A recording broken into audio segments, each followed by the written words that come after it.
Let's go to John chapter 2, shall we? John chapter 2. I'm going to read verses 1 through 11, but we're going to focus on just a few of those verses this morning.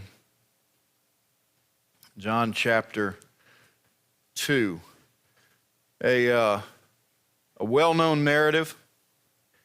And tonight, Lord willing, unless He changes my heart, I intend to come back to this passage tonight and look at it from a different perspective and pull out some more specific points, some neat applications. And so I hope that'll interest you. You'll be here tonight for that. But this morning, I want to focus on the mother of the story, and that's Mary. Now, what I want to be careful to make sure you know is that though this is a message on Mother's Day and all of that, that doesn't mean that anybody that doesn't fit that category can check out, because the principles and the truths that we're going to bring forth, they apply to anybody. It just happens to be displayed in the life of a mother. And so this is for all of us. John chapter 2, verse number 1.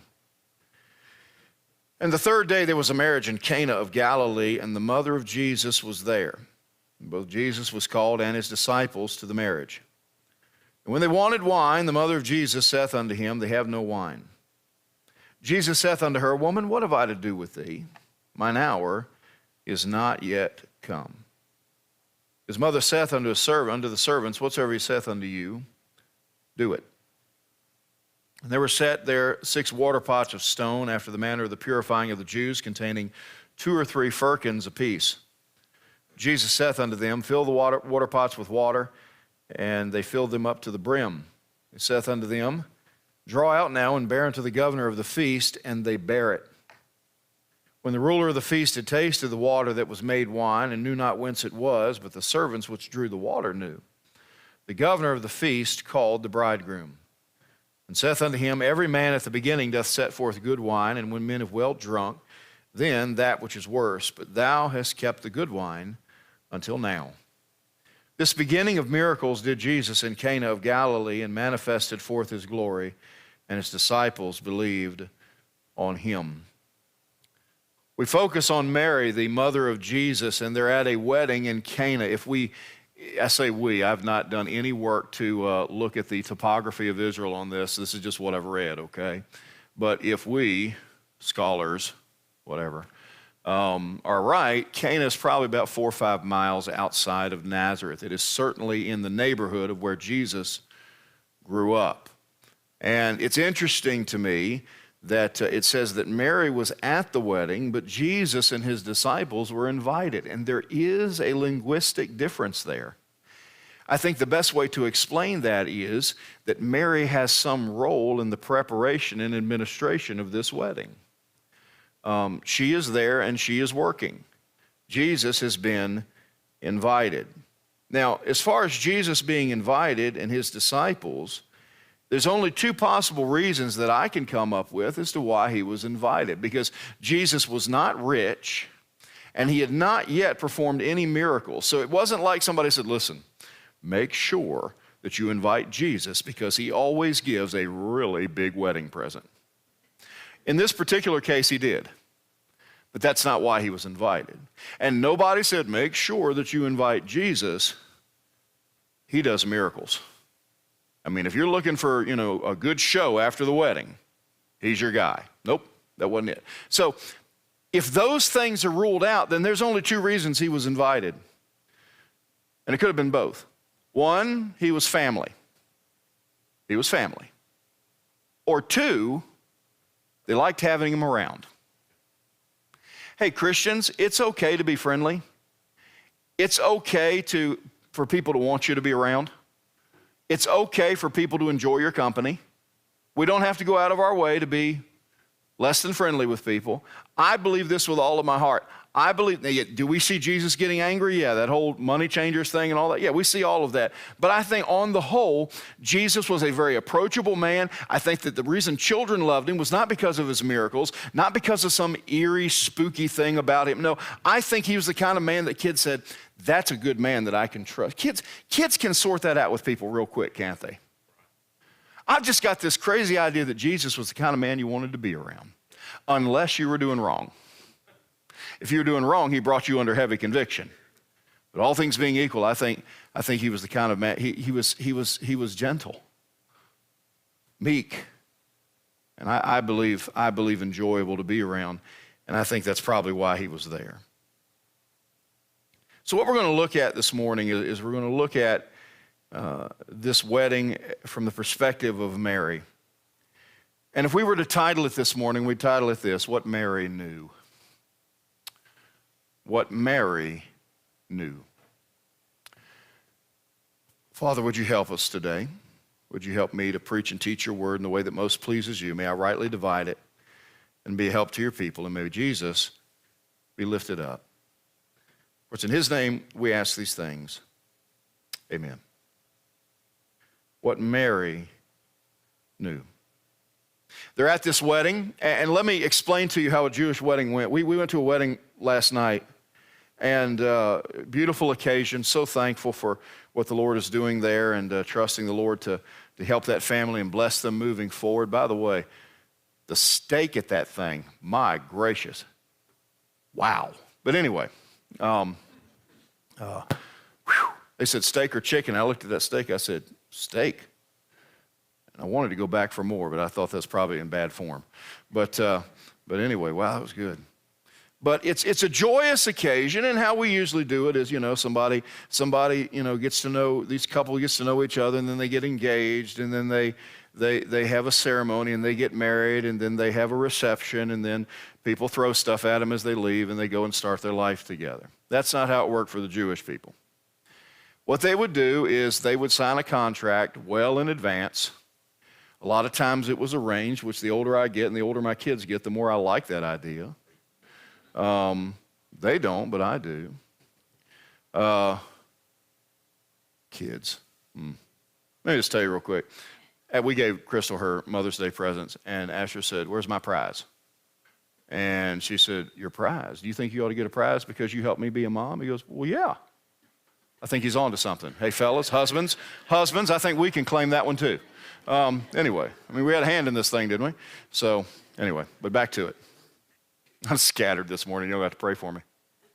But anyway, what you did is this contract, and you were what was called betrothed. And it carried the same legal weight as being married. The only way you could break a betrothal was through a bill of divorcement, okay? But you didn't yet live together. You went back to your respective homes and you got things ready. And then you would have, after about anywhere from 6 months to a year of that, then you would have the wedding. And it was 7 days long. You had feast after feast after feast, and everybody in the neighborhood was invited. And even the poor people. Here was the crazy thing. It was such a big deal that they treated the groom and the bride like royalty that they even wore crowns. They dressed in fine clothing and wore crowns, and it was like this was just the biggest event in their lives. And it went on for a week, and then at the end of the week, they would have the actual ceremony, and the husband would take his wife into his home. Now, here's the thing. Unlike today, it was the husband and his family that was responsible for the cost of all of this. Last night, the wedding we were at, very, very nice wedding, and I leaned over to my wife and I said, "This reminds me, we need to go ahead and start setting some money aside now for Claire, because it's just going to get more expensive." And anyway, so the bride wasn't responsible for the cost, the groom was. And if you didn't take care of your guests with the level of hospitality that was thought to be necessary in that culture, not only was it just a social debacle, you could even be sued. The bride's family could even bring a lawsuit. So when they ran out of wine, this was bad. Because that being the picture of joy, that was a bad thing. A bad thing, So here's Mary, and she's part of this serving group, and they're out of wine. This could be a terrible thing, and so we know the story. And we learn some things from Mary and what she knew. I tell you, first of all, she knew where to take her problems. She knew where to take her problems. Look at verse number 3.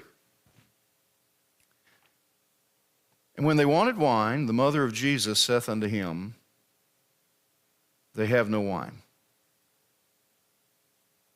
Now, there are some theories about what she meant when she went to Jesus and said they have no wine. There's some commentators, they have the idea that she was asking Jesus to leave, that perhaps Jesus and his disciples, which would be 4, 5, or 6 of them by now, that maybe their presence put them kind of over the top on what had been provided for, and she's saying, maybe y'all should get out of here. I don't think that's what it's saying at all, because they're out. They're not running out, they're out. They're out. Okay, so that would have been too late. Some say that maybe what she was saying is, okay, they're out of wine, so Jesus, here's what I need you to do. I need you to do some kind of distraction, teach a lesson, do something to keep people's mind off the fact that there's no more wine. I don't think that's what she was asking either. Here's what I think is going on here. She had a big problem, and she believed her son was the best solution. I think that's what it comes down to. I don't know that she altogether knew what Jesus would do. She just knew that I have this problem, and I know where to take it. Now that seems so elementary. It seems so basic, y'all. But let's be honest. We tend to take our problems everywhere but Jesus, don't we? We have some problem rise in our life, and the first thing we do is get on our phone. Or go to a particular app on our phone and make sure that everybody on with word of mouth knows what the problem is. Can I tell you, if you want to see a train wreck of humanity, and I'm not suggesting you waste your time doing this, but there's some crazy stuff that people complain about on with word of mouth. And do you know what it does? You know what it does? Nothing. It doesn't help anybody. Don't you go to that restaurant. Don't you go to that hospital. Don't you go to that place. Don't you, I'm just waiting. Don't you go to fellowship. I'm just waiting. We haven't made with word of mouth yet. We need to keep working. Okay? Don't you go.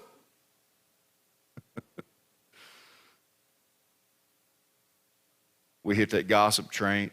We call our friends or whatever. We turn everywhere. And generally speaking, all these places to which we turn can't do anything to help us. Would to God we could just get into the mindset of I have a problem and I know where to go with it. What did Peter admonish us to do? Casting all your care upon him, for he careth for you. How much of it? All of it. What aspect of your life is God not interested in? None of it. He's interested in all of it. He's interested in all of it. And yet, and I'm guilty of this, y'all. After I've tried everything else, I go to Jesus. Can I tell you something? What Mary knew, she knew where to take her problems, and we could stand to learn from that. She knew where to take her problems. Then number 2. I'm trying to give our mothers the gift of a short sermon. We'll see. Number 2, Mary knew that he was worthy of complete obedience. She knew that he was worthy of complete obedience. Would you look at verse 5? Verse number 5. His mother saith unto the servants, whatsoever he saith unto you, do it. Now, this is one of the reasons we think that maybe she was involved in the actual planning and execution of the wedding, is because she has some sense of authority over these servants. And these weren't slaves. That's not what this word means. These were people whose job it was to serve in this wedding in particular. This could have been other family members. It could have been, people within the community. But she has some authority over them and tells them, whatsoever he saith unto you, do it. She knew that he was worthy of complete obedience. Now let's ask ourselves a hard question. How many of us are guilty of partial obedience? If we were to be honest and apply what Mary said to our own lives, here's what ours would sound like. Whatsoever he saith unto you within reason, do it. If it works out good, if it's convenient, if it's useful, then do it. But how many of us really live by the understanding that Jesus is worthy of complete obedience? Whatsoever he saith unto you, do it. What if I don't want to? Do it. What if it doesn't feel right? Do it. What if I've been advised to do differently? Do it. Because he's worthy of complete obedience. May I remind you that incomplete obedience is disobedience. There's no middle ground. It's either obedience or it's disobedience. And if it's incomplete, it's not obedience. He is worthy of our complete submission. How could Mary look at these servants and say, whatever my son tells you to do, do it? I'll tell you how, because she understood a principle. Way back in Genesis, God has met with Abraham. And he has expressed to him that he is going to destroy Sodom and Gomorrah. And you remember Abraham, he begins to barter with God. And finally gets him down to 10 righteous men. If there's 10 righteous in Sodom, will you spare it? And God says, yes, for 10 I'll spare it. But Abraham makes a point that I have leaned on many, many, many times. He says this in Genesis 18, verse 25, that be far from thee to do after this manner, to slay the righteous with the wicked, and that the righteous should be as the wicked, that be far from thee. Now listen to this. Shall not the judge of all the earth do right? So let's bring that to 2022. Can we be confident that the judge of all the earth always does right? So what's she saying? Whatsoever he saith unto you, do it, because whatever he tells you to do is going to be the right thing to do. Would to God we would get that quality in our lives, that we understand that he is worthy of complete obedience. Number 3. She knew where to take her problems. Talking about what Mary knew. She knew that he was worthy of complete obedience. Now her response in verse number 5, whatsoever he saith unto you, do it, is all the more remarkable when you consider what happened in verse number 4.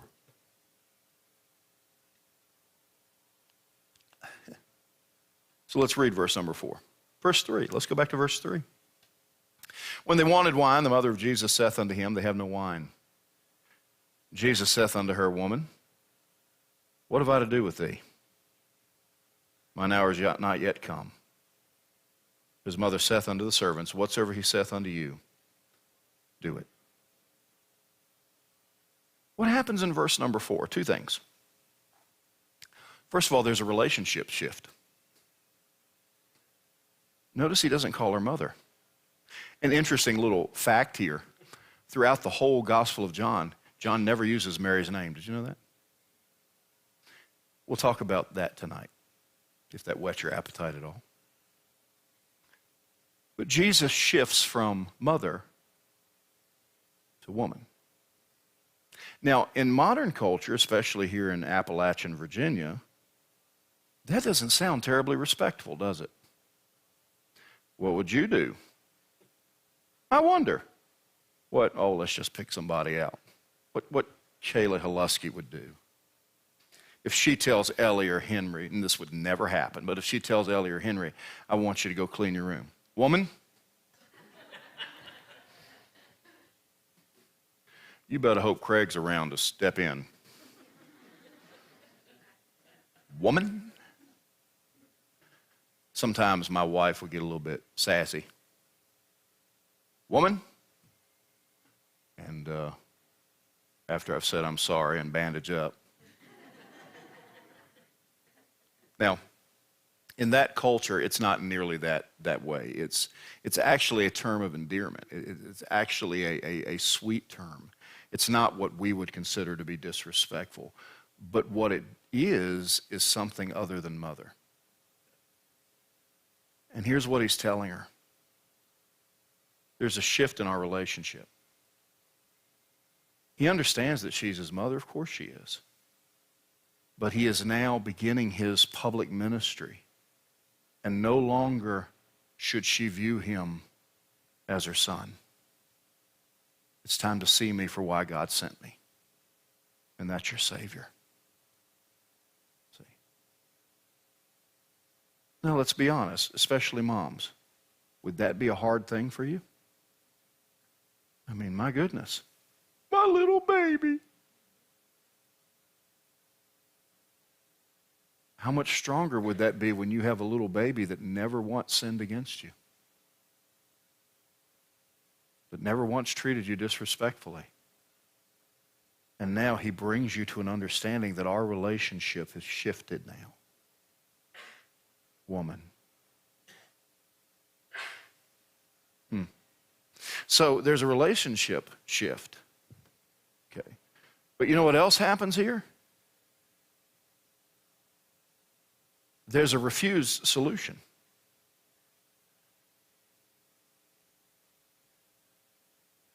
Verse number 4. Jesus saith unto her, Woman, what have I to do with thee? Now, we read that and we think what he's saying is, what am I going to do with you? That's not what he's saying. It's an idiom. And here's basically what he's saying. I'm not like you. First of all, what does this situation have to do with me? But be reminded, I'm not like you. You and I are different. Now that's a tough one. And then he says something that you see pop up, depending on how you view the wordage, anywhere from 8 to 13 times in the Gospel of John. He says, mine hour is not yet come. That is super instructive. We'll talk about that a little bit tonight too. It's interesting to me, the first time Jesus says, my hour is not yet come, he says it to his mother. The last time he says it to his father. I think that's kind of neat. But here's what he's saying, and here's what we take from this. Mary had an expectation as to how Jesus would solve this. Here's what she's thinking. Now, I'm reading between the lines a little bit, but I think I'm on good ground here. She knows why he came. She doesn't know the exact timetable. Jesus has been gone, and now he returns, and he's not by himself. He's got anywhere from 4 to 6 disciples with him, and maybe in her mind she's thinking, this is it. My son, the Messiah, has a following now, and what a better opportunity for him to show his messiahship than to do it right here, right now. Hey, son, Messiah. We have no wine. Woman, what have I to do with thee? Mine hour is not yet come. Now, what's the next point? Having given you all this, I believe in verse number 4, Jesus is telling her no. And that brings us to the third thing that Mary knew. She knew that God's no is better than any yes. She had this idea, we're out of wine, my son works miracles, he's the Son of God, of course he does, and he hasn't done it yet, but this is the time for him to do it, and for everybody to know that he's the Messiah. Boy, this is going to be a great day. Hey, Jesus, we have no wine. Woman, I know what you're thinking. It's not time yet. That hour he's talking about is not the revelation of him as Messiah. It's what he has to go through before. You see, he understood what nobody else did up until Mary at Bethany. Before he comes and is crowned king, he had to go to that cross and die and be raised again. That was the hour. And all that had to happen. Now, he's coming. Aren't we glad of that? And we're going to be right behind him. And he will reign as King of Kings and Lord of Lords. And we look forward to that. But his hour had not yet come. Mary had an expectation as to how Jesus would solve this. And he said no. Now this is what makes verse 5 so precious to me. He told her no. And what's her immediate response? Whatsoever he saith to you, do it. This isn't going to happen the way I thought it would. But I know that his no is better than my yes. His no is better than any scenario that I can come up with. And friend, let me tell you something. We can talk all day long about how good God is when he tells us yes. But it's when he tells us no that we find out where we really are. He does it lovingly, he does it sweetly, he does it gently, but I believe he's telling her no. She wants this big messianic reveal, but that's not what he's going to do. He's going to fix the problem, and the only people that are going to know that a miracle happened are the servants. The servants, his disciple, and Mary, and that's it. Now, the governor of the feast, he was impressed, but he didn't know a miracle had taken place. There's no evidence the bride and groom knew they were out. There's no evidence that any of the guests that were drinking the wine knew that they were out. Just the servants. Mine hour has not yet come. I'm going to take care of this, but not the way you think I am. And Mary says, it's good enough for me. Whatsoever he saith unto you, do it. I got some things I'm praying for God to deal with in my life. And I have ideas of how he might do it, but I need to be prepared for him to say no. And if he does, what should be my answer? His no is better than any yes. Whatsoever he says to us, let's do it. Right? You remember Paul?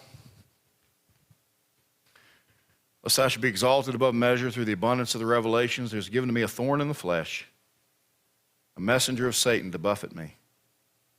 Lest I should be exalted above measure. For this thing I besought the Lord thrice that it might depart from me.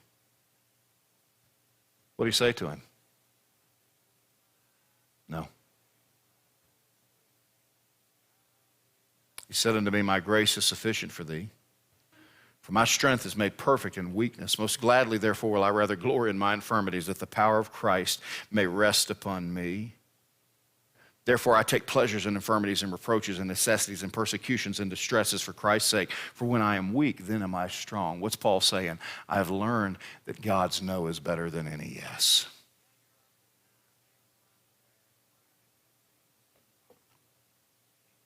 So what? What do we take from this? When we look at what Mary knew, what do we take from this? First of all, where do you take your problems? When you have problems in your life, where do you take them? Social media? The phone? Your best friend? Listen, I'm not saying it's wrong to ask people to pray about things and that kind of thing, but you know what I mean here. Do we try everything else, and then when that doesn't work out to our satisfaction, then we start talking to the Lord about it? Or do we make a point with our problems to go directly to Jesus every time? Because if we don't, we need to learn that from Mary. Number two, does Jesus have your complete obedience? Well, I obey him in some things, then you're disobedient. Hey, parents, our kids are either obedient or disobedient. If we're not obeying Christ in all things, we're not obeying him in anything. And then when he tells you no, do you trust him? Does it change your worship? Does it change your confidence in him?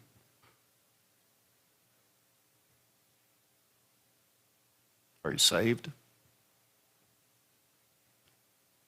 Have you trusted Christ as your Savior? Can I tell you something? If you're lost, that's a problem. And it needs to be taken to Jesus and only Jesus. What do? Believe on the Lord Jesus Christ and thou shalt be saved. Obey the gospel. and then trust Him in the yeses and nos of your life. I think all of us stand to learn a lot from what Mary knew. Stand together with our heads bowed and our eyes closed, please.